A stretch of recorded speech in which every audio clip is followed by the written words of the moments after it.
ПГУ заслужил на этой маленькой земле. Здесь сегодня встречаем почетных гостей, уважаемых. Поэтому будьте добры, побудьте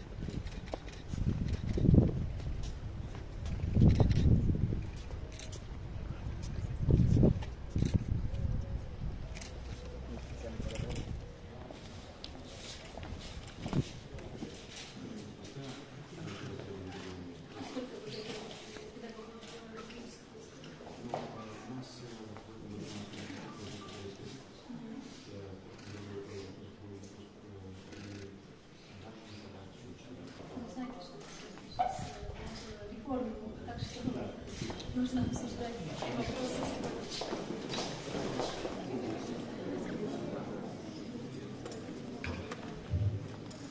Zaman hayır olsun. Hepsi ikinci gün gelip bizim bu güzel toplumda. Иллюминация про. Доброе утро. Еще один экзамен в моей жизни. Я его сегодня даю. Постараюсь не волноваться и ответить на все вопросы, которые будут поставлены в билете сегодняшнего. Уважаемый господин президент, уважаемые преподаватели, дорогие уважаемые наши студенты, родители, приглашенные. Волнительный и ответственный день сегодня у нас. Я свой доклад оставил дома. Я его всю ночь писал и сказал, нет, без этого. Буду говорить от сердца. То, что здесь заложено, я постараюсь изложить, как смогу. Если не получится, дадите оценку сегодня. Приезд президента Республики Молдова в Комрат в университет. Важно или не важно? Я задал себе этот вопрос и постарался найти на него ответ. Я уверен, что это очень важный и нужный визит первого лица Республики Молдова в Гагаузию. И самое главное, по важности, первая встреча в Комратском госуниверситете. Я хочу повториться господину президента моих вольных самых стенах нашего родного нам университета.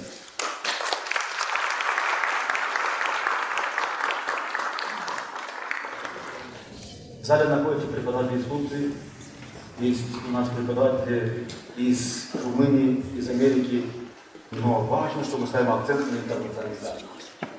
Любой современный вуз, он должен гордиться тем, что его выбирают для учебы студенты иностранцы. Что сюда приезжают путем обмена преподавателей из зарубежных вузов. Поэтому Комратский госуниверситет в этом не исключение. По важности, вторая встреча у президента Республики Молдова, встреча с депутатским корпусом, с политической элитой, которую мы избираем с вами вместе. Поэтому насколько грамотные, мудрые политики зависит от нас. Педагогов, которые преподают, учат и делают это качественно. Имеем право сказать, что нам 31 год. Молодые, но амбициозные, уверенные, но ответственные.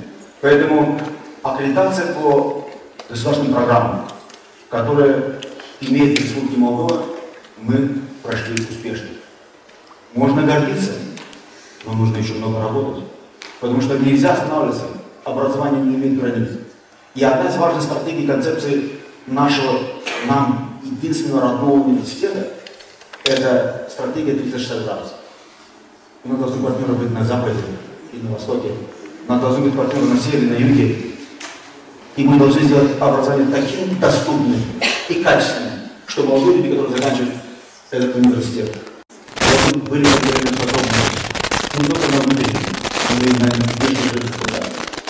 Да, для нас важно, чтобы пути нашего университета, который является государственным и финансируется из государственного бюджета, должен быть подготовленным на самом высоком качественном уровне и работать на земле.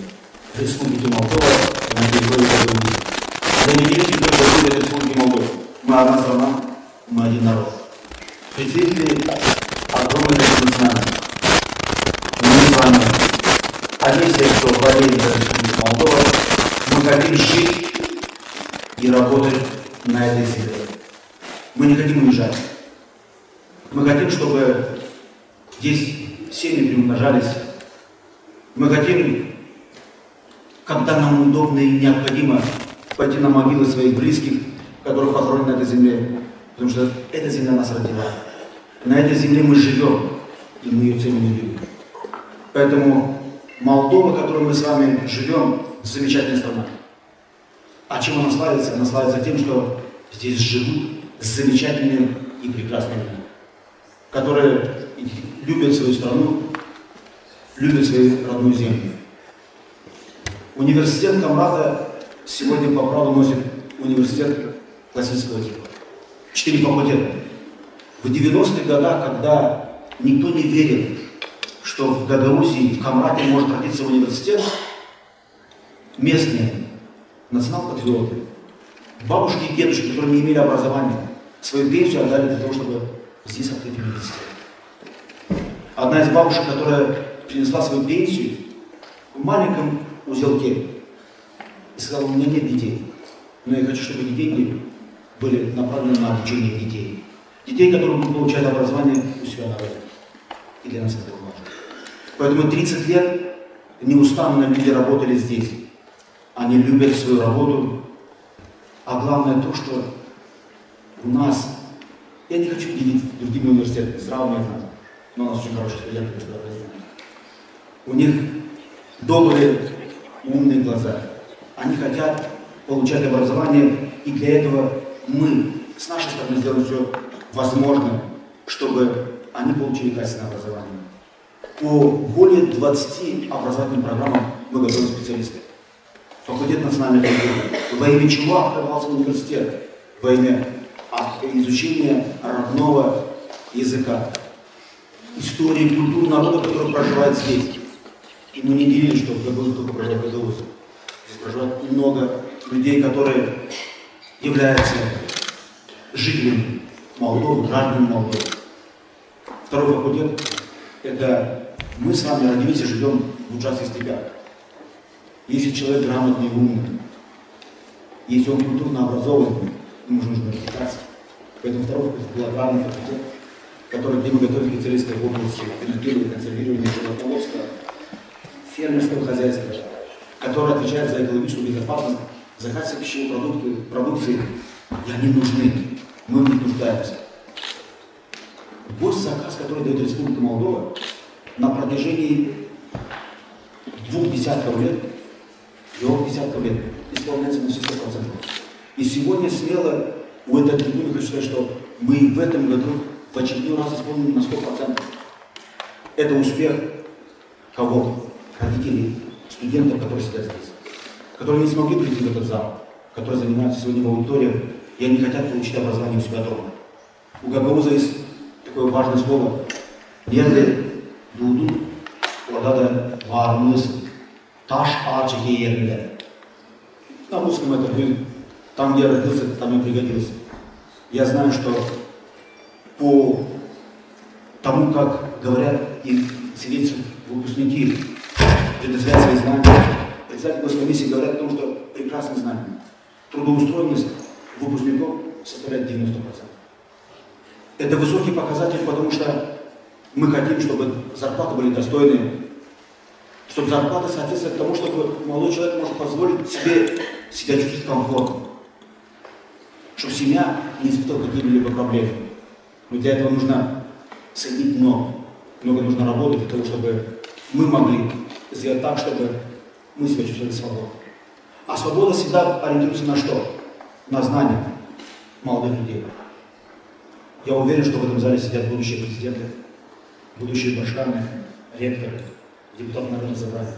Потому что вы то поколение, которое, получая образование, будете руководить государством.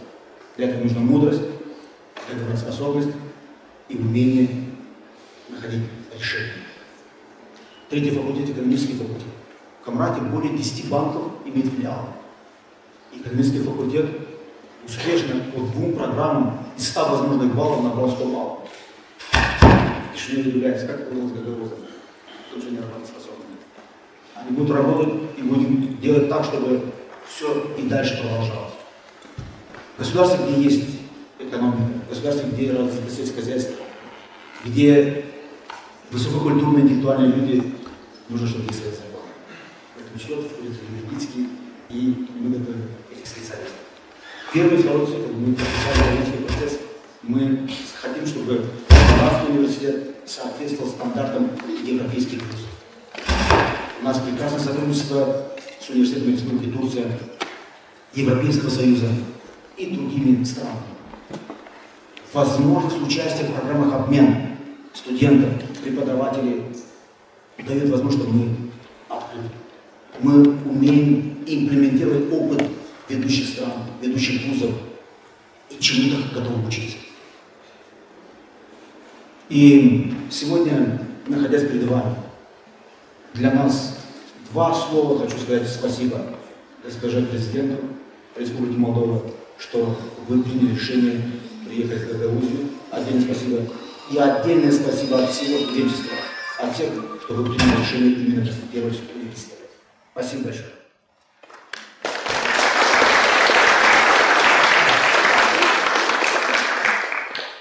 Я здесь возьму маленький тайм-аут и попрошу у молодежи.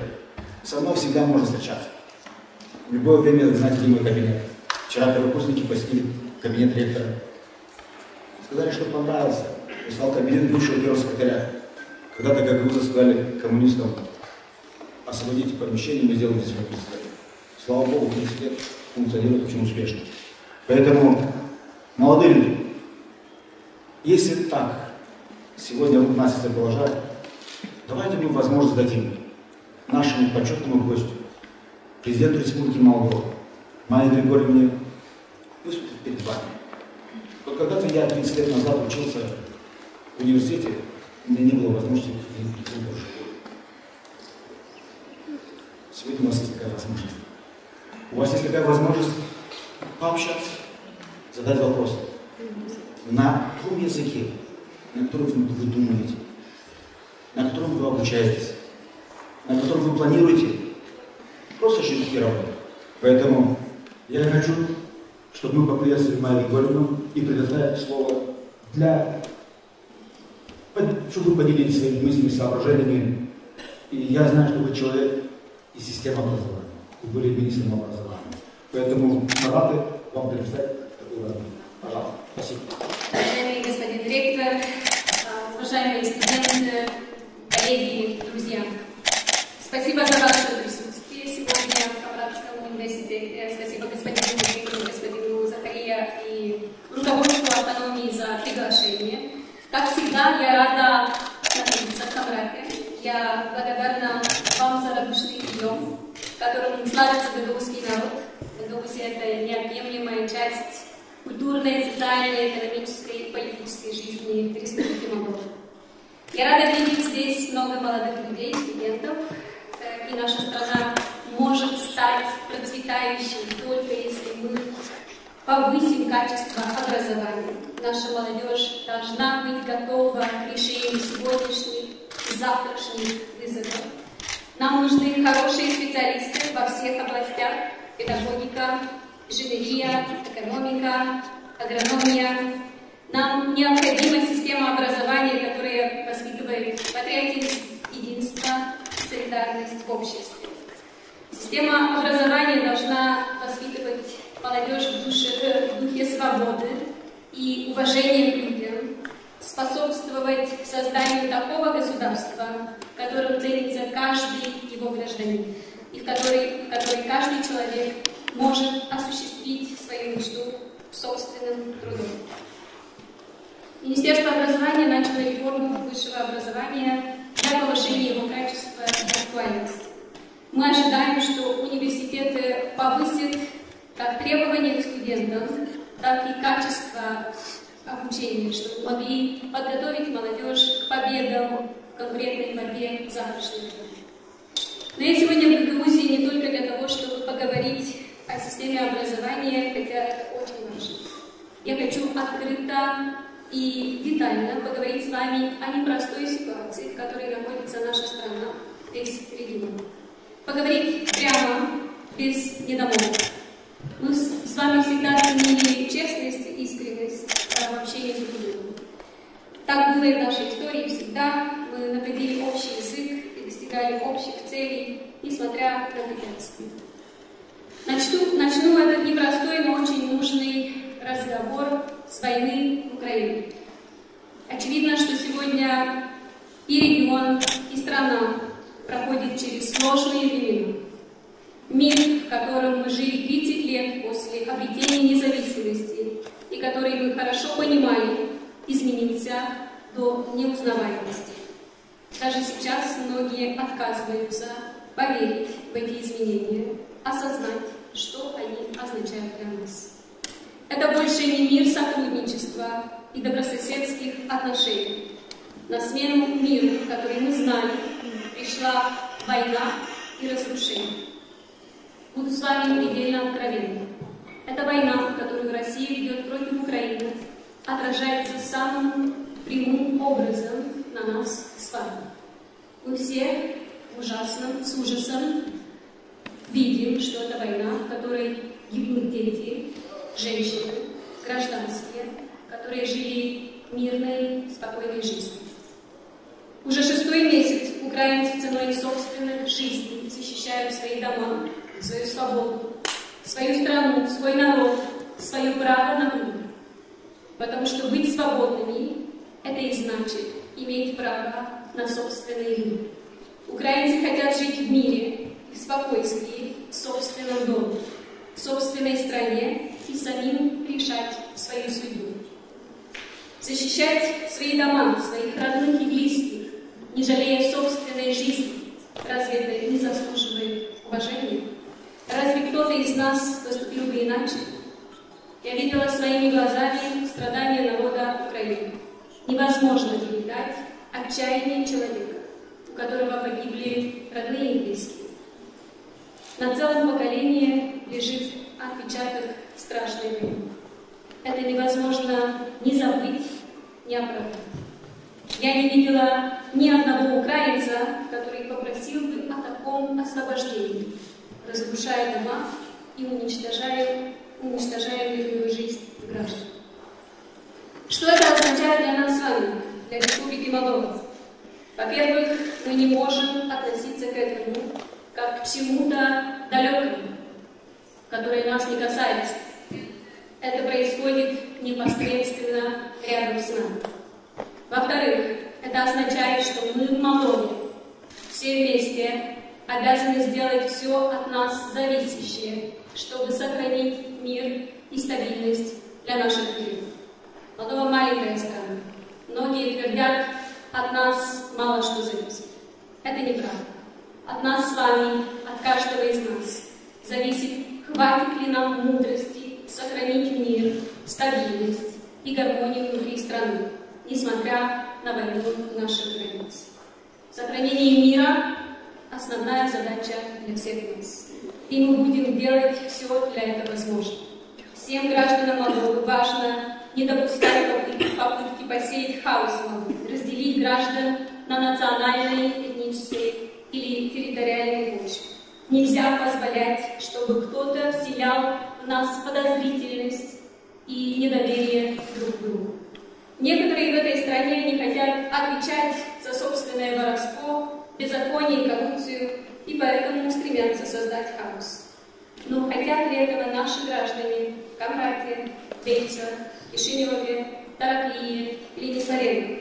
Несомненно, нет. Лозунг подавляющего большинства граждан Молдовы – мир и согласие. Все мы Молдова. Мы одна страна. Садеберлик хем анашмак. Biz hem büsmis Молдоваис. Biz bir devletiz. Ничто сегодня для нас не может быть дороже мира. Я обращаюсь к вам с призывом, каждый на своем месте, сделать все возможное, чтобы в эти непростые времена сохранить межэтнический мир, консолидацию и спокойствие. Мир и согласие внутри – это то, что Молдова впитала в себя веками своей единой истории. Так и сегодня, когда вокруг нас война и разрушение, мы не можем никому позволить разделять нас, настраивать нас друг против друга. Мы должны быть едины. Мы все должны быть патриотами нашей страны. Мы любим Молдову. Мы обязаны ее сохранить. Мы веками жили на своей земле и своим умом разбирались, что нам делать. Мы обещали друг другу построить сильное государство. Сегодня мы укрепляем наше государство, устраняя проблемы, устраняя коррупцию и картельные интересы из государственных учреждений. Мы боремся за защиту наших национальных интересов. А наши национальные интересы сегодня – это сохранять мир и стабильность в Молдове, это защита наших граждан, это повышение уровня жизни наших людей. Исторически сложившееся взаимное уважение, учет мнения друг друга было и будет надежной основой нашего общего будущего. Все граждане Молдовы – наши граждане. Среди наших граждан нет своих и чужих. Все одинаково важны. Мы свободны. Мы живем в свободной стране и гордимся этим. Гражданские права в Молдове незыблемы. Это одно из основных достижений нашей страны. В Молдове нет притеснений по национальному, языковому или политическому признаку. В нашей стране люди не боятся открыто высказывать свое мнение, критиковать власть или протестовать. Права человека, свободное общество, власть, которая избирается народом и представляет народ – это Молдова. Так и должно быть в свободном мире. И мы обязаны сохранить свободную Молдову. Я знаю, что сегодня всех беспокоит рост цен, поставки газа, рабочие места, экономическая ситуация. Я понимаю и разделяю эту озабоченность.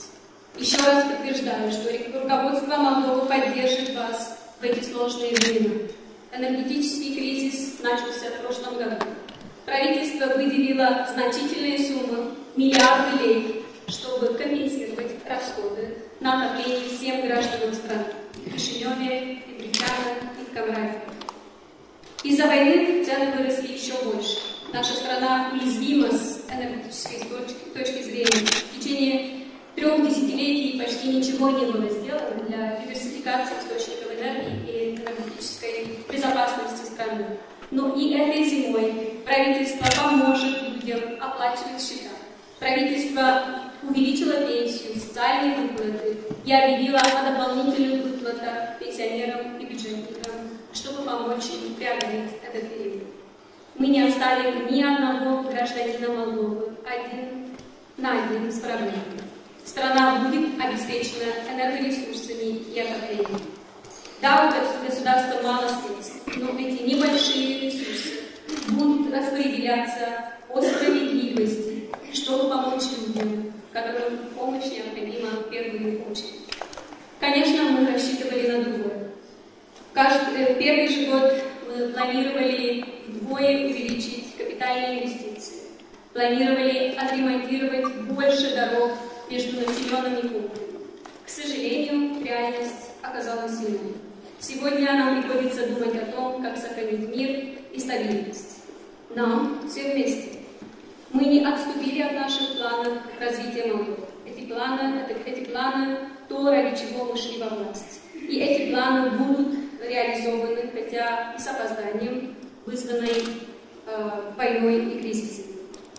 В самой Гагаузии было внедрено множество национальных проектов и программ, а также проектов Европейского Союза и других стран.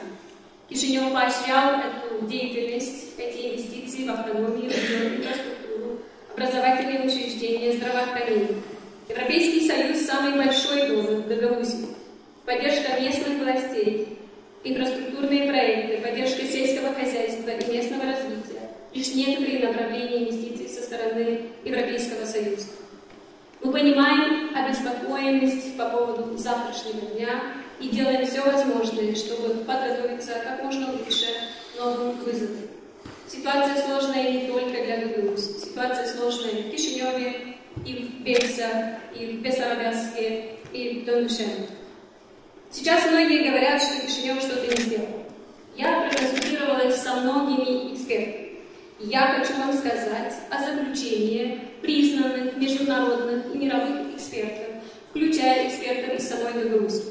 Они пришли к мнению, что ни у одной автономии в Европейском Союзе не нет таких широких полномочий, как у автономно-территориального образования ГДУ-ЗИРИ в Молдове. А в Европейском Союзе немало автономных образований.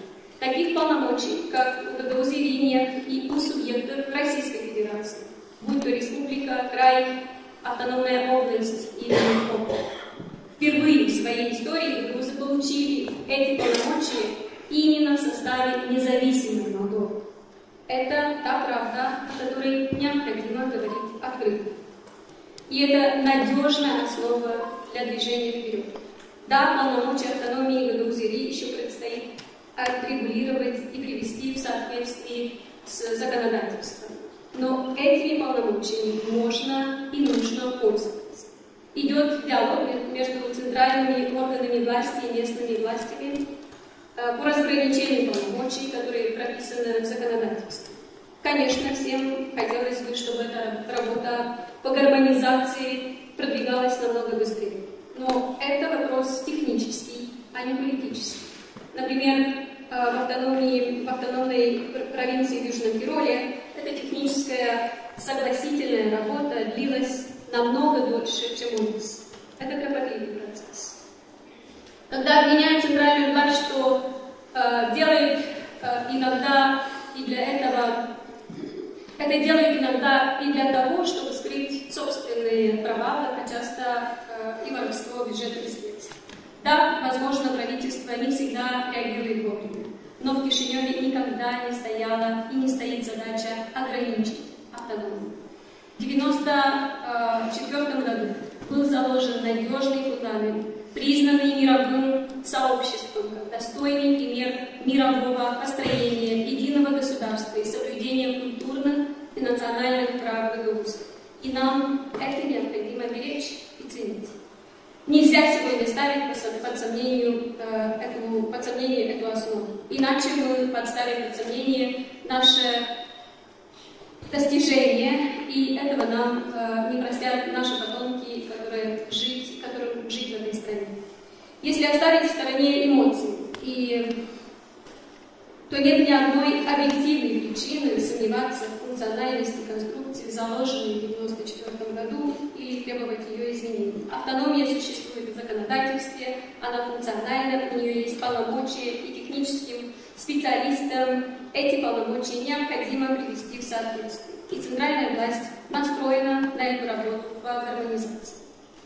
Одной из основных задач создания автономии в 1994 году было сохранение языковой, национальной идентичности гагаузов, возрождение гагаузской культуры. К сожалению, эта задача не выполнена до сих пор. Камбрадский университет действует с 1991 года. Из стен университета выходили и выходят прекрасные ученые, педагоги, преподаватели гагаузского языка и литературы, истории. Камбрадский педагогический колледж старается работать на родном гагаузском языке. В Грузии 137 коллективов художественной самодеятельности, 45 библиотек, художественные школы и музеи. Тем не менее, гагаузский язык все в меньшей степени используется в школах и даже в обычной речи. Гагаузский язык в списке исчезающих языков, и мы не можем этого допустить. Мы должны вместе заняться решением этой задачи. Необходимы серьезные усилия для того, чтобы сохранить гагаузский язык и культуру для нынешних и будущих поколений. И сегодня такая возможность существует. И центральные власти в Кишиневе полностью настроены и поддерживают это направление нашего взаимодействия. Нельзя потерять уникальный гагаузский язык. Нельзя потерять уникальную гагаузскую культуру. Важно и изучение румынского языка. Это тоже одна из основ социальной сплоченности, включения Гагаузии в культурную, социальную и политическую жизнь страны. Я знаю, что существует спрос на изучение румынского языка. Башкан Гагаузии Ирина Блак подала достойный пример, заявив и продемонстрировав, что она разговаривает на румынском языке. Необходимо предоставить всем жителям автономии возможность овладеть румынским языком, чтобы открыть для всех больше возможностей. С 1 января 2023 года мы запускаем национальную программу изучения румынского языка. Возможно, многоязычное образование, преподавание различных предметов на нескольких языках в садах и школах, в садиках и в школах в Грузии может стать решением и для сохранения белорусского языка, и для изучения румынского языка. Уважаемые друзья, прежде чем перейти к ответам на ваши вопросы, еще раз подчеркну основной тезис моего выступления. От каждого из нас зависит сегодня сохранение мира в Молдове, а также общее процветание. Мы должны работать для того, чтобы строить сильное государство, сильную экономику, для того, чтобы бороться вместе с коррупцией, для того, чтобы у нас была свободная страна, которая уважает каждого человека. Сао Орлун.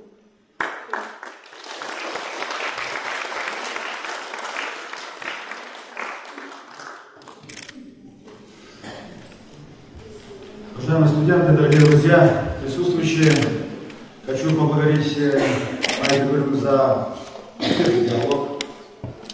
Мне понравилось ряд вещей, которые хотел бы здесь обратить внимание. Президент Единой Республики Молдова говорит о том, что мы, как грузы, должны говорить на гагаузском языке. Государство делает и будет делать все для того, чтобы поддержать изучение нами родного языка. Это важно, и сегодня это дорого стоит для нас, и мы это ценим. Второе, мы живем в Республике Молдова. Знать язык страны, говорить на нем, дает нам возможность свободно интегрироваться в молдавское пространство. Вы же получили хорошее, качественное образование. Кто-то захочет работать инженером. Мы спрашиваем, почему нет министерства Гагауза? Почему нет управления? А как без знания языка? Поэтому молодежь, которая сидит здесь, должны знать. От родителей нельзя отказаться. Мы их не выбираем. От родного языка нельзя отказаться. А государственного мы должны знать. Следующее. Мы хотим жить в общем европейском пространстве. С каким языком? Кроме родного или, скажем, государственного. Конечно, знание одного из европейских языков. И знание русского языка дает нам возможность границы расширить как можно шире и больше. Язык всегда был богатством каждого отдельного молодого человека, и даже при полном возрасте. Поэтому язык должен нас объединять, а не разъединять. И чем больше мы будем знать языков, тем будем богаче. Поэтому, господа президент, спасибо за этот месседж. Я хочу, чтобы молодежь тоже выступила. У нас в университете преподаются предметы специальности на государственном языке, ряд предметов на родном языке, на гагаузском, на английском и на русском. И вот такой симбиоз, где мы говорим 33%, есть здесь некоторые авторы, 33% на гагаузском языке, 33% на государственном языке и на языке, скажем, европейском, межнациональном общении, даст возможность, что вы будете себя комфортно чувствовать во всем мире. На мой взгляд, еще один очень важный момент, здесь, наверное, вы тоже прочувствовали, мы говорим о свободе. Свободе у себя на родной земле, в Республике Молдова и далеко за его пределами. Поэтому жизнь, безопасность человека ставится во главу угла. Качество жизни и комфорт. Здесь я хотел бы, чтобы молодежь, преподаватели, покажите свои знания. Покажите, что вы заинтересованы в том, чтобы мы живем в красивой стране. У вас есть какие-то вопросы? Я жду ваших вопросов. Пожалуйста. Председатель студенческого совета Шейля, пожалуйста. На последней встрече с вами я сказал, что буду следующий президент после вас, если вы помните. Да, я помню. Конечно. Так вот, мы видели в вашем инстаграме, что вы, по-моему, в этом году вышли в поход на природу со студентами какого-то вуза. Обиделись, хотим, чтобы вы с нами тоже пошли. Обязательно. Поэтому, как председатель студенческого совета, официально приглашаю вас на природу. Там спокойно поговорим, говорим как служить. Но не суть, это так, вступление. Первый вопрос, наверное, будет самый основной для нас, как для жителей гагаузской автономии. Какие у вас на данный момент отношения с главой нашей автономии как человеческие, так и профессиональные, потому что мы помним, что ваша последняя встреча, она, скажем так, не была самой продуктивной. Нас реально тревожит этот вопрос. И второй вопрос: сколько сегодня зарабатывает президент Республики Молдова? Спасибо. Спасибо за приглашение. Я очень рада приехать, чтобы вы мне показали красивые места в Белоруссии. Не знаю, сколько километров вы готовы идти пешком со мной, но чтобы было не меньше 25 километров в день.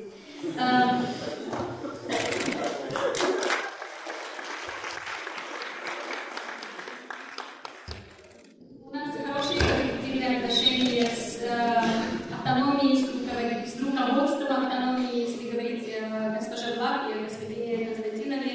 У нас будет встреча, у меня, у моих коллег будет встреча после этого с ними и с другими представителями автономии. И мы здесь для того, чтобы решать вопрос.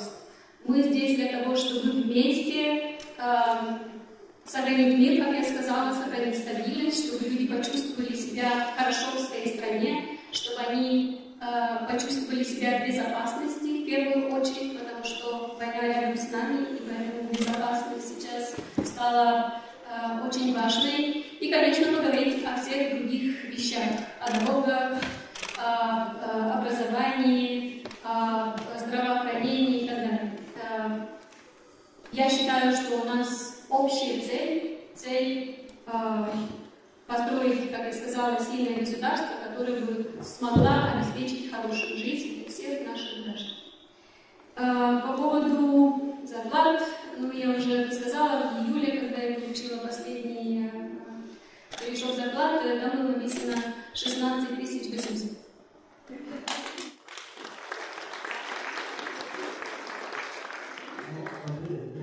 Спасибо за вопрос. Зарплата редко даже получается выше, иногда когда работают на полпредсказывания. Ну, знаете, что... Образование самое важное, поэтому зарплата хорошие образование. Должен жить, экс-депутат парламента первого созыва Республики Молдова, декан экономического факультета, патриот этой земли, пожалуйста, Сергей. Спасибо. Я думаю, что молодежь задала свой вопрос, теперь старшее поколение. Я очень рад, что вы с нами здесь прибыли. Здесь, по сути дела, только диалог можно разрешить наши противоречия. Они разрешены. Нет такой вот в природе такого явления, такой проблемы, которую невозможно было бы разрешить. Учитывая, что у нас есть очень хороший опыт преодоления проблем. Проблемы были страшны, сегодняшние проблемы. Это 91 год. Это вы знаете предыстория война, вы знаете войны. Тогда мы думали, как разрешить эту проблему. Я хочу сказать здесь публично, именно по Гагауза разрешили эту проблему.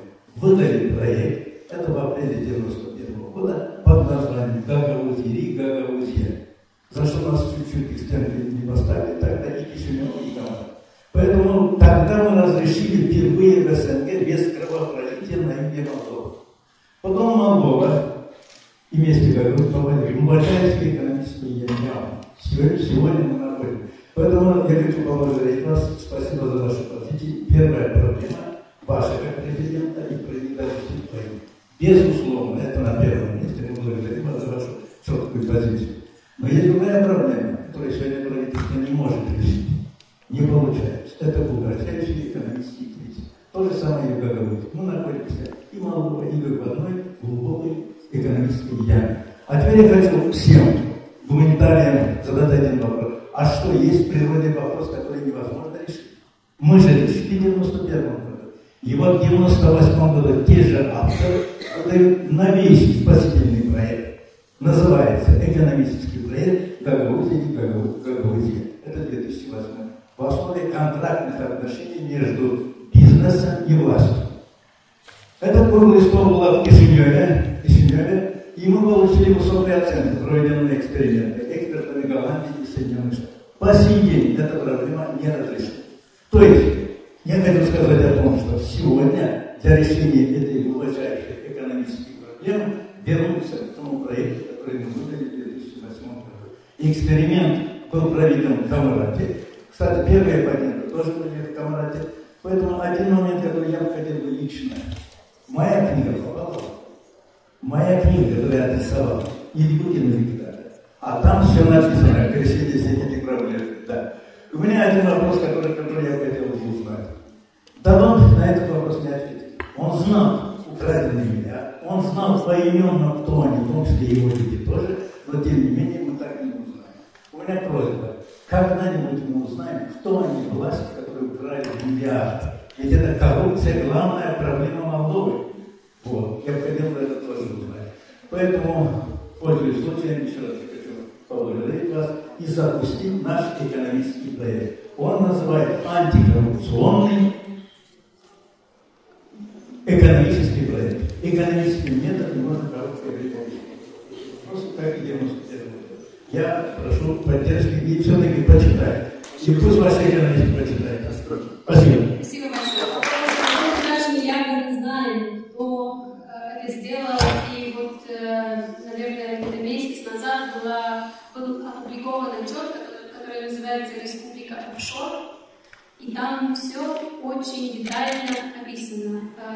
Этот отчет есть и на сайте, каждый может открыть. Это было сделано международными экспертами, и они там пишут про кражу миллиарда и про ландромат. То есть там вся история этих больших коррупционных схем. Сейчас, конечно, мы все смотрим на прокуратуру и ждем, когда прокуратура, во-первых, всех этих людей вернет в Молдову, потому что большинство уехало, и чтобы вернули деньги, это самое важное. Нам бы очень помогли сейчас эти миллиарды, которые были украдены, потому что нам нужны дополнительные деньги, чтобы раздавать помощь людям. То есть сейчас вся ответственность на прокуратуру, но все уже известно. Я вам предлагаю прочитать в интернете этот отчет, который называется «Республика офшор». К сожалению, имеется в виду Республика Молдова, которая вот стала надрезом на Республике офшор. Спасибо большое. Все мы переживаем, что происходит в стране, переживаем за то, чтобы было лучше. Я уверен, что все хотим, чтобы было лучше, но блюстить закон, чтобы закон был выше, это обязанность каждого из нас. Я предлагаю, что в нашем гомосексуальном сообществе мы всегда ценим гендерное равенство. Вот мужчины говорят, давайте туда один вопрос и женщина. Пожалуйста, вот смотрите на меня, я чувствую, что хотите микрофон. Пожалуйста. Здравствуйте. Я Любовь, здравствуйте. Я представляю общественную телерадиокомпанию БРТ. Это единственная компания на юге республики, которая выпускает каждый день новости на румынском государственном языке, на белорусском, на русском языке. Мы являемся ведущими этих новостей. Foarte bine cunosc și limba română și limba găgăluză și toată lumea.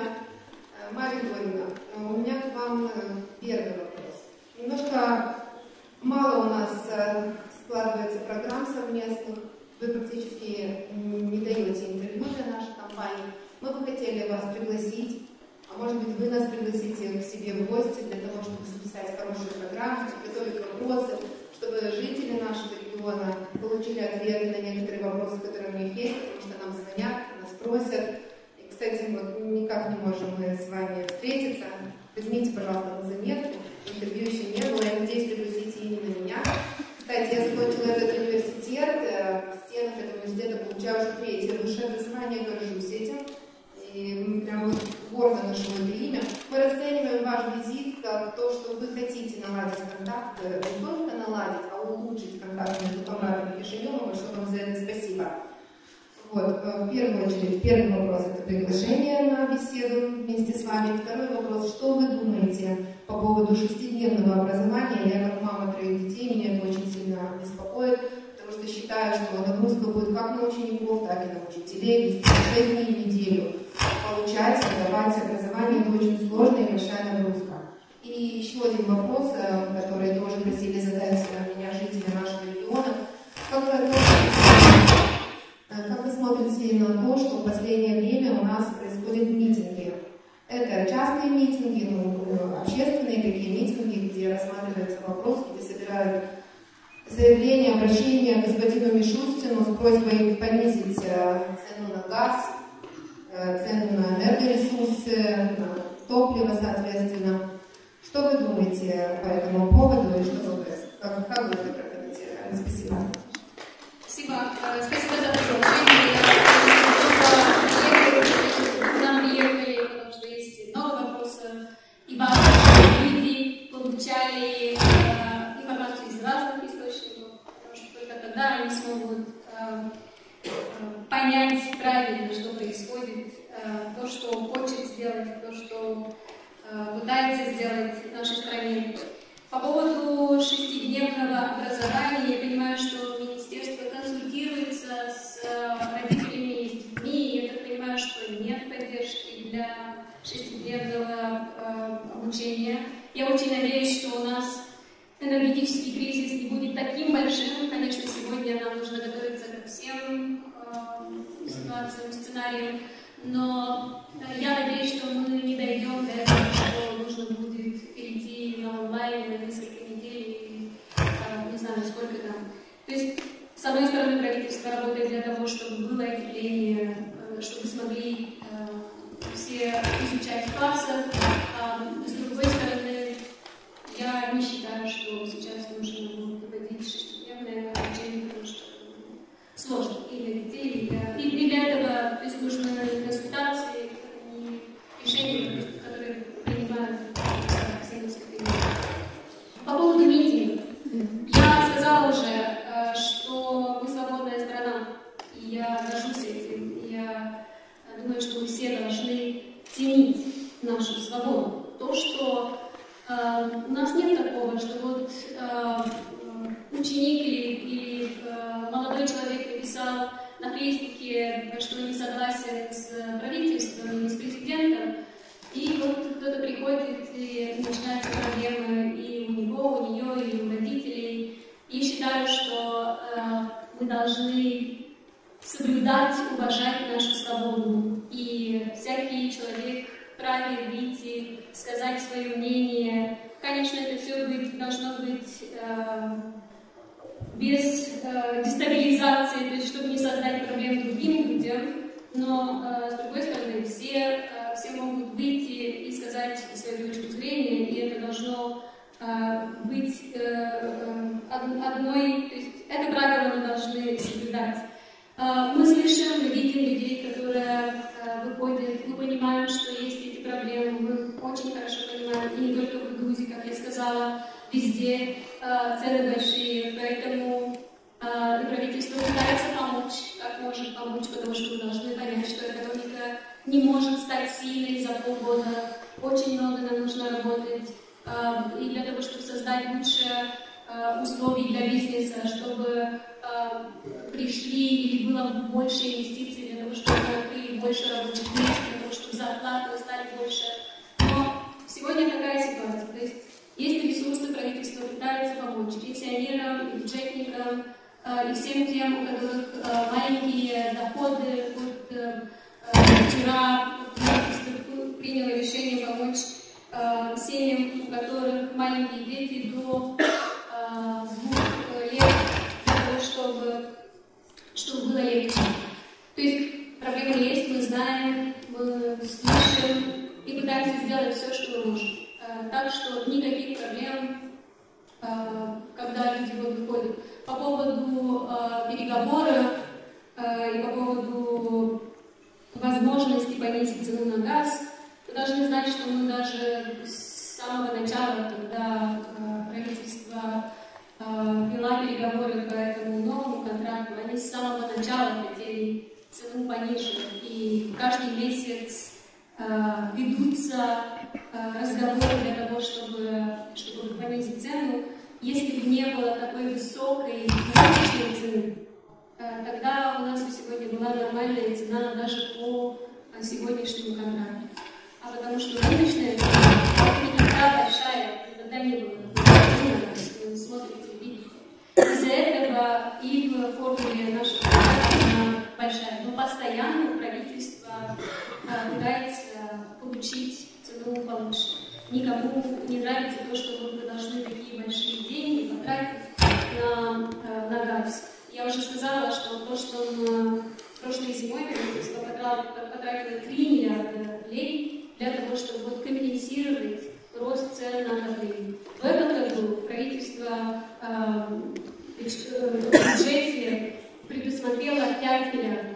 Конечно, мы бы хотели, чтобы эти 3 миллиарда, 5 миллиардов, чтобы мы смогли эти деньги использовать на другие нужды, чтобы построить, не знаю, инфраструктуру здесь, чтобы эти деньги внедрить в образование, чтобы построить больше дорог и так далее. Но такова ситуация, и не только у нас. Но с нашей стороны мы делаем все, что можем для того, чтобы эти цены не были такими большими. Очень надеемся, что рынок нормализуется и цены пойдут обратно вниз, как они были до этой войны и до этого кризиса.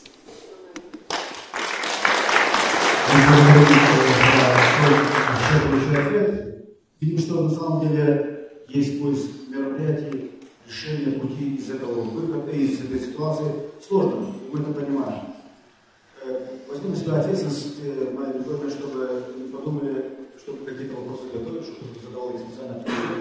Я возьму на себя ответственность, не знаю, что будет вопрос со мной, но скажу тебе. Понятно, я хочу за свободу, я хочу задать вопрос. Майя Григорьевна, 31 год университета, и на самом деле мы много сделали для того, чтобы подготовить специалистов, вот выпускники, здесь выступают, задают вопросы, я остаюсь работать в нашей Грузии. Многие, которые закончили, защитили после диссертации, работают в этом университете и будем дальше продолжать. Мы, государственный университет, хотим, чтобы вы взяли на который ряд вопросов связанных с чем? С поддержкой по улучшению материально-технического оснащения нашего университета.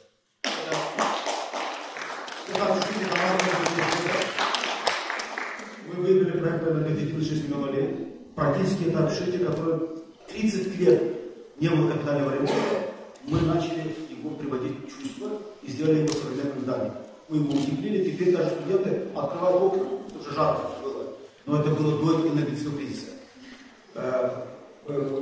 Остеклили балконы, двери и так далее. За свои собственные средства сделали ремонт на 5-й, на 4-м этаже. Но этого мало. Хотелось бы, чтобы условия для проживания студентов были качественными. Чтобы они чувствовали комфорт, как дома, и чтобы этой разницы не было. Это первый вопрос. Если будет поддержка, будем очень признательны. И второй.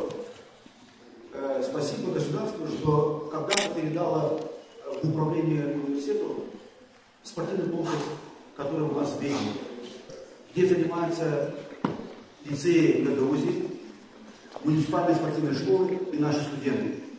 Министерство просвещения в 2019 году поддержало именно 1,5 миллиона лет. Мы полностью обновили крыши. Но нужно внутри сделать ремонт, чтобы дети, которые занимаются спортом, себя чувствовали качественно, чтобы их здоровье не ухудшалось, а наоборот стало лучше, и чтобы это были здоровые люди. Поэтому, если возможно, в проекте бюджета на будущий год предусмотреть поддержку по капитальному ремонту общежития и спортивного комплекса «Универ», мы были вам очень признательны и благодарны. А теперь студенчество.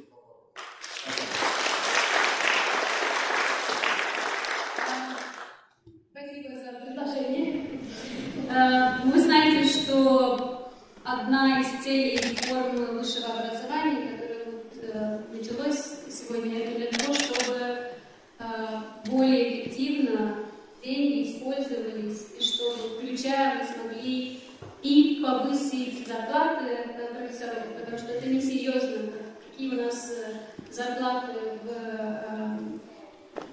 учреждении высшего образования в стране, это совсем несерьезно. И второе, что мы смогли инвестировать в материальную составляющую базу университета. Я передам министерству. Министерство пообещало, когда объявило об этой реформе, пообещало, что будет увеличивать бюджет тех государственных университетов, которые уже останутся после этой реформы. И самое главное, чтобы эти деньги использовали в первую очередь для того, чтобы повысить зарплату. Спасибо. Вопрос есть кто еще? Последний вопрос. Потому что время. Давайте определимся. Рук много, но у нас со временем. Определяем 2. Последний вопрос. 1. Я буду ругать. Добрый день. Я ничего просто благодарю. Добрый день вам.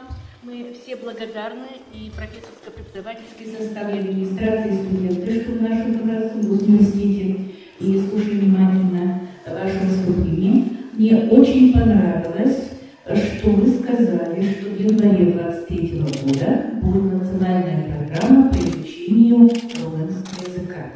Я хотела бы более, если можно, в 2-3 предложениях огласите, пожалуйста, что представляет эта программа, и какой там был возрастной ценз.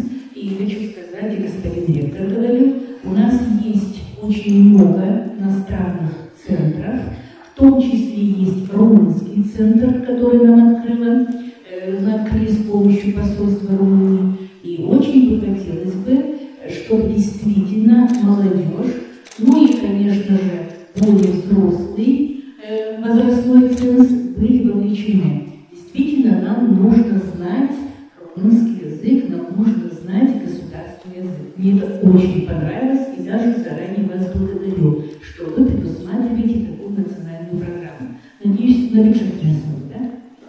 Спасибо вам. Спасибо вам большое. Вы знаете, что мы очень долго разговаривали об этой программе. В конце концов, мы приняли решение, как это будет происходить, без никакого возрастного ценза. Все те, которые захотят учиться, смогут, то есть выучить язык, смогут воспользоваться. И мы будем работать, то есть государство будет работать с теми организациями, которые уже показали, что они могут это сделать хорошо, просто до этого они брали деньги у тех, которые хотели учиться. Сейчас государство будет платить, чтобы это было для людей, чтобы это было бесплатно. Больше деталей, я надеюсь, что мы сможем где-то через месяц предоставить, потому что мы сейчас с бюджетом работаем, чтобы было понятно, сколько, то есть, какое число людей мы можем покрыть вот, первый год, второй год и так далее. Но это будет с теми организациями, которые уже показали, что они очень эффективно могут вот, такие курсы румынский язык. И будет бесплатно, и, конечно, никакого ценза возрастного не будет.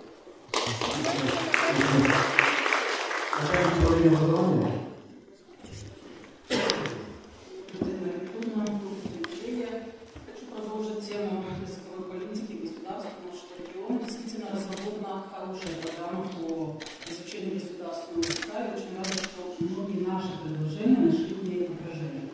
Но я бы хотела сказать сегодня о значимости сохранения белорусского языка, как родного языка. Хочу подчеркнуть, что это не должна быть только наша региональная проблема. Мы на сегодняшний день разработали свое видение многоязычного образования, свое видение мер по сохранению и развитию белорусского языка, по эффективному изучению государственного языка, иностранных языков. Но очень хочется, чтобы наша программа стала частью национальной стратегии. Очень хочется. Мы с вами встречались вместе и обсуждали вопросы многоязычия. К сожалению, с тех пор у нас была только одна онлайн-встреча с представителями министерства, где мы обсуждали как раз программу по изучению государственного языка. Но наши вопросы так и не нашли пока даже площадки для обсуждения. У нас есть предложение, у нас есть свое видение, поэтому мы очень хотим обсуждения этого вопроса. Также мы очень много лет говорим о том, что система образования недополучает финансовых средств на поддержку изучения родного языка. Нам не выделяются дополнительные средства на деление классов, там где 25 и более учеников на уроках белорусского языка. Нам не выделяются дополнительные средства на изучение второго родного языка. А у нас в 10 учебных заведениях классы делятся на 2 группы: на изучение белорусского языка, на изучение болгарского, в селе Ферапонтовка на изучение украинского языка. К сожалению, мы получаем финансов только на изучение одного языка. И наши школы вынуждены прямо с января месяца испытывать дефицит бюджета, и все средства уходят из того, чтобы вкладывать в инфраструктуру, проводить внеклассные занятия. Мы платим из своих средств зарплату педагогам за осуществление этого процесса. Поэтому очень хочется, чтобы эти вопросы были в скором времени обсуждены. Мы обсуждаем на площадке министерства, но пока только обещания. До сих пор были категорические отказы, сейчас обещания. Второе, это, наверное, вы видели, когда заезжали в Камрад, справа заканчивается строительство уникального образовательного комплекса. Мы очень хотим, чтобы там был открыт индустриальный колледж. Буквально через 2 месяца завершается строительство этого колледжа. Спасибо нашим турецким партнерам, которые вкладывают туда многомиллионные инвестиции не в молдавских лет. И мы уже с начала нового календарного года хотим ускорить процесс организации открытия этого колледжа. И здесь без поддержки правительства, без поддержки Министерства образования нам не обойтись. Я не хочу сейчас отнимать время и убеждать вас в необходимости открытия этого колледжа, потому что специальности, которые там планируются открыть, они связаны с инженерией, с IT-направлением. К сожалению, у нас в автономии только 2 колледжа, и наши ребята вынуждены поступать на дело производителей, потому что других возможностей у них нет. Поэтому потребность в открытии этого колледжа очень высока. Очень большая просьба в поддержке. Ну и третий момент по поводу украинских детей, которые в наших школах обучаются. Согласно инструкции, разработанной Министерством образования, они могут получать 2 статуса. Статус слушателя и статус ученика. Но чтобы получить статус ученика, они должны сдать государственный язык, они должны выучить нашу историю, они должны выучить наш родной язык. Поэтому эти дети, к сожалению, не справляются с такой нагрузкой, очень трепетно относимся к ним, и мы очень хотим упростить процедуру получения статуса ученика для этих детей.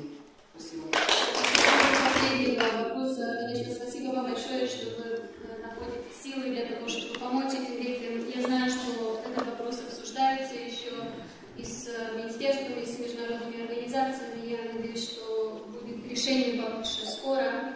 По поводу гагаузского языка. Мы готовы вам помочь, особенно финансово. Вы должны нам сказать, как это сделать. Вот мы долго думали, как с румынским языком, какой механизм найти, и вот решили в конце концов, что это будет самый эффективный. Вы должны здесь нам сказать, какой самый эффективный механизм для того, чтобы вот мы смогли изучение русского языка поставить на нормальное русло, и тогда мы будем говорить только о финансовой составляющей, и мы здесь вам поможем. Потому что, как я сказала, это наша обязанность сохранить русский язык. В школах я знаю, что есть эта проблема, хотя в 2015-2014, когда я была министром МЦБК, решили частично этот вопрос, потому что мы тогда дали дополнительные часы и Грузии, и в Тарапии. Я знаю, что была польза от этого. Я понимаю, что сейчас есть дополнительная необходимость. И по поводу колледжа я тоже знаю, что есть этот вопрос, который с министерством можно помочь. Нас, дорогие друзья, обязывает, что уже время подошло к концу. Я хочу от имени молодежи, от имени жителей Гагаузии, от имени всех преподавателей и родителей поблагодарить вас за визит в университет, за открытый диалог, за открытый разговор. На самом деле, я всегда говорю о том, что диалог решает всегда все. Поэтому спасибо за то, что мы сегодня поговорили, приняли для себя определенный план действий к будущему. А важно, чтобы мы умели друг другу доверять. Если сегодня берем какие-то обязательства, мы обязаны их выполнить. Поэтому я верю, что будет лучше. Всем благодарю, спасибо большое, всем благ. Спасибо.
Уважаемая госпожа президент, господин спикер парламента, депутаты, пресса, мы рады вас сегодня приветствовать в нашей Гагаузии. Считаем, что хорошие отношения между Кишиневым и Комратом всегда должны быть выстроены, всегда открыты для диалога, всегда хотим строить партнерство, чувствуем себя жителями этой страны. К сожалению, находимся сейчас в очень серьезном социально-экономическом кризисе. Это не только проблемы нашей автономии, страны, на самом деле очень много проблем в мире. Уверена, что нас всех вместе беспокоят одни и те же проблемы.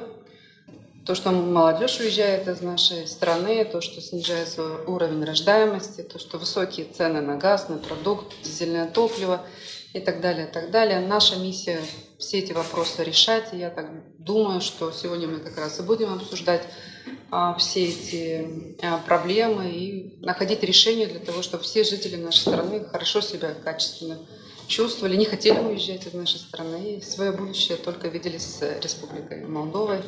Хотим, чтобы наши дети свободно говорили на государственном языке, на гагаузском языке, на русском языке, чтобы все те возможности, которые приезжают их за пределами нашей страны, мы смогли вместе создать здесь. Поэтому надо чаще встречаться, обсуждать насущные проблемы и, конечно же, их решать. Надеюсь на хороший, конструктивный диалог сегодня. Уважаемый госпожа президент, от имени всего депутатского корпуса, от имени всей нашей Гагаузии, что в такое сложное время у вас график очень сложный, очень насыщенный, но именно в это сложное время и наш народ хотел, как и вся республика, услышать от первого лица ответы на некоторые вопросы. Вы знаете, буквально вчера, как только стало ясно о вашем визите, мы очень много звонков получили, много просьб от нашего населения. Я хочу одну маленькую просто просьбу. Женщина очень много говорила. Значит, очень просит население нашей Гагаузии властям изменить свое отношение в первую очередь к Гагаузии. Потому что мы являемся такими же жителями, как и все в Гагаузии. Это для начала. И Гагаузия наша, это не временный проект, это должны все понимать вообще в республике. У нашей Гагаузии больше в мире нету нигде своей родной земли. Поэтому даже если где-то нам придется уходить, мы не имеем куда уходить, понимаете? Мы очень хорошо живем, очень добро живем с нашими соседями молдаванами. Ну, с ними живем как братья. Радуемся их достижениям и всегда скучаем, жалеем, когда у них есть проблемы. Наши люди просят, чтобы больше информации было для всего населения нашей Молдовы о гагаузах, потому что уже доходит до того, что некоторые, в севере даже, говорят, что у нас другое государство отдельное, а многие говорят, что у нас своя валюта даже есть. Это от информации, вы понимаете? Мы знаем, что в учебниках истории о гагаузах 2 строчки написаны, а в автономии 2 строчки. Поэтому, видимо, и вот такое отношение. Если мы будем друг о друге знать больше, у нас будет больше доверия, мы пойдем по правильному пути. И не будет тогда, гагаузы не будут сепаратистами. Вот это я хотел вам передать от нашего народа. Я уверен, что после нашей встречи, может быть, очень возможно, что что-то изменится. Будем надеяться, конечно, как всегда надеются гагаузы.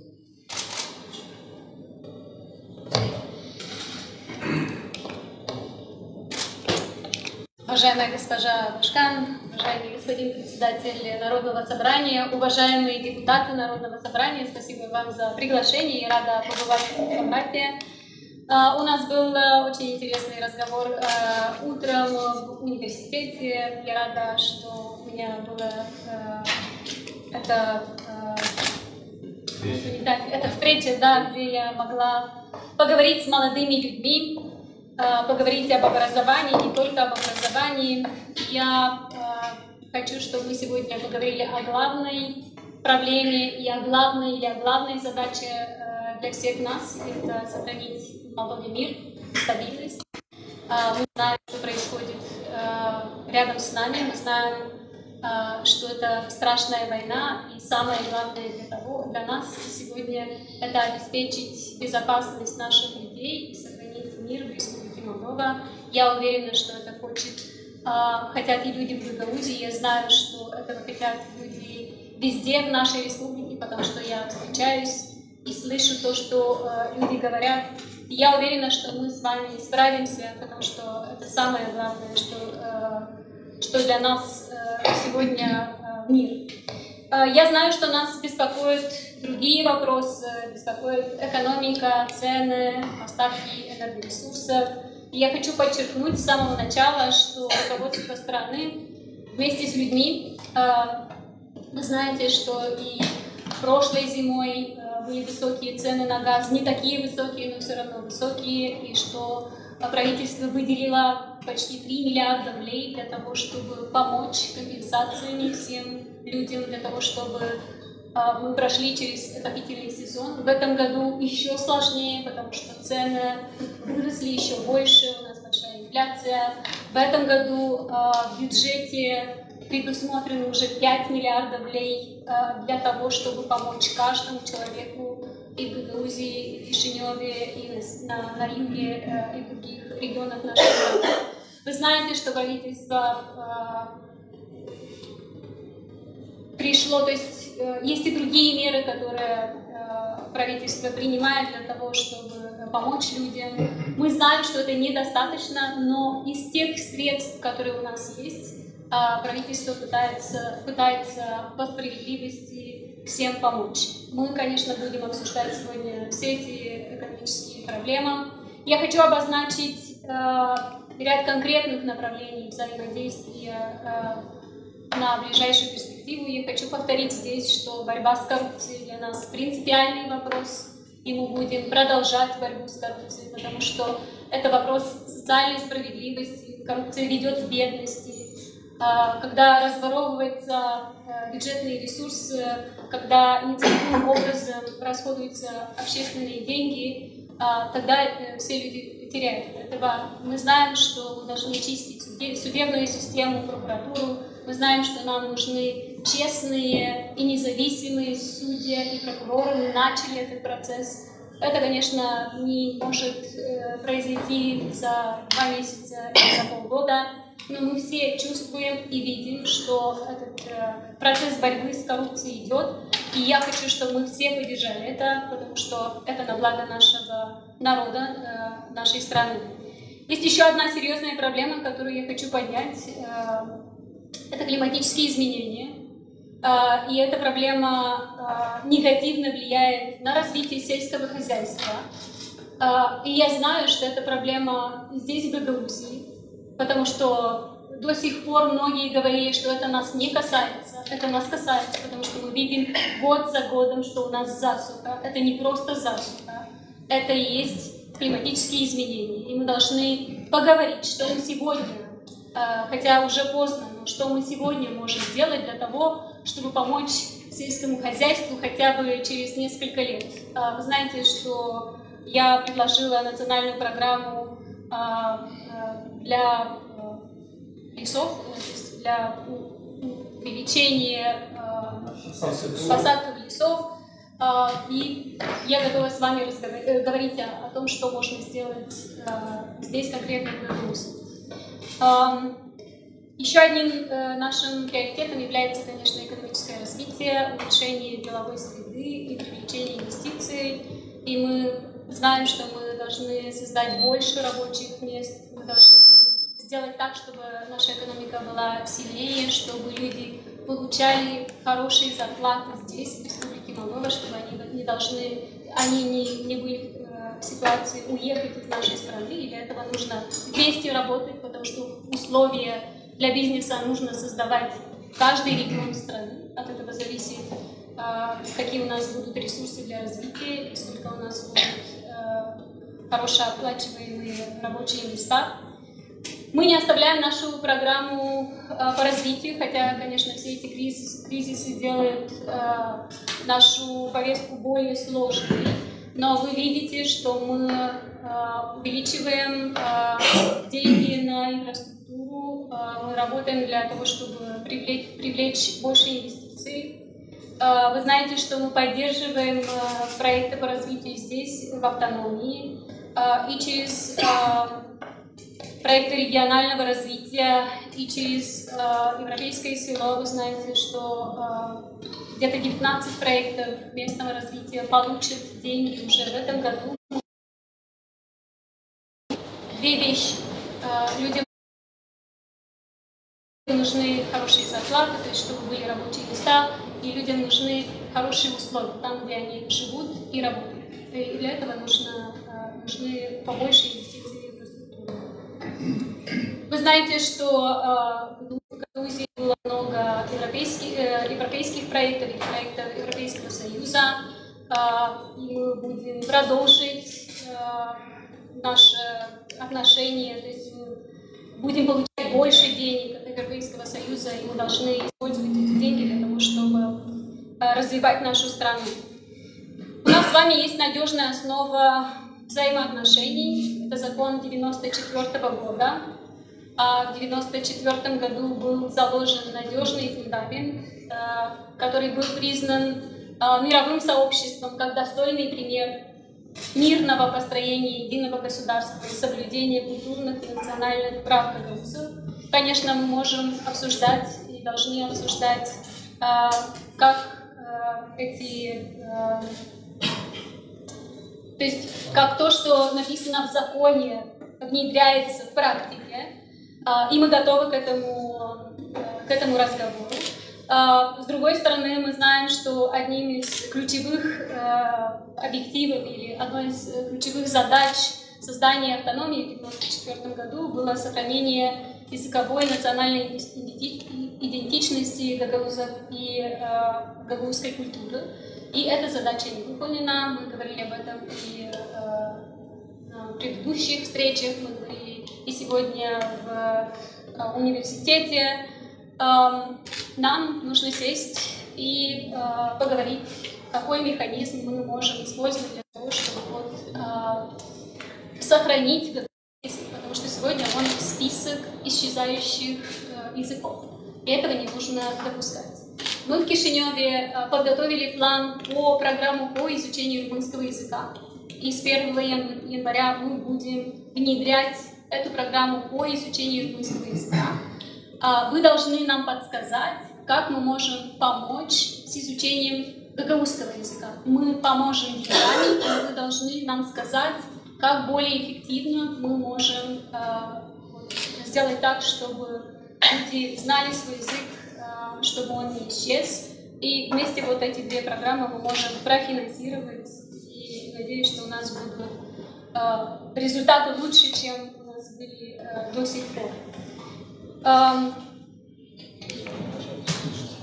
Еще одна задача – это университетское образование, обучение для молодежи из Грузии. Я рада, что у вас растет число студентов в Государственном университете в Камрате. К сожалению, в других вузах в стране ситуация другая. Но с другой стороны, я считаю, что у нас должны быть программы Теским университар обмена, потому что мы хотим, чтобы ваши дети смогли работать не только в Гагаузии, чтобы они смогли работать и в других регионах нашей страны, потому что это маленькая страна, и потому что иногда тяжело найти работу только в одном регионе. Здесь можем обсуждать, как это можно сделать, как построить обмены в наших университетах. Я знаю, что есть очень много вопросов с вашей стороны, но я хочу еще раз сказать, что я здесь для того, чтобы мы обсудили эти вопросы. Я надеюсь, что мы можем вместе сохранить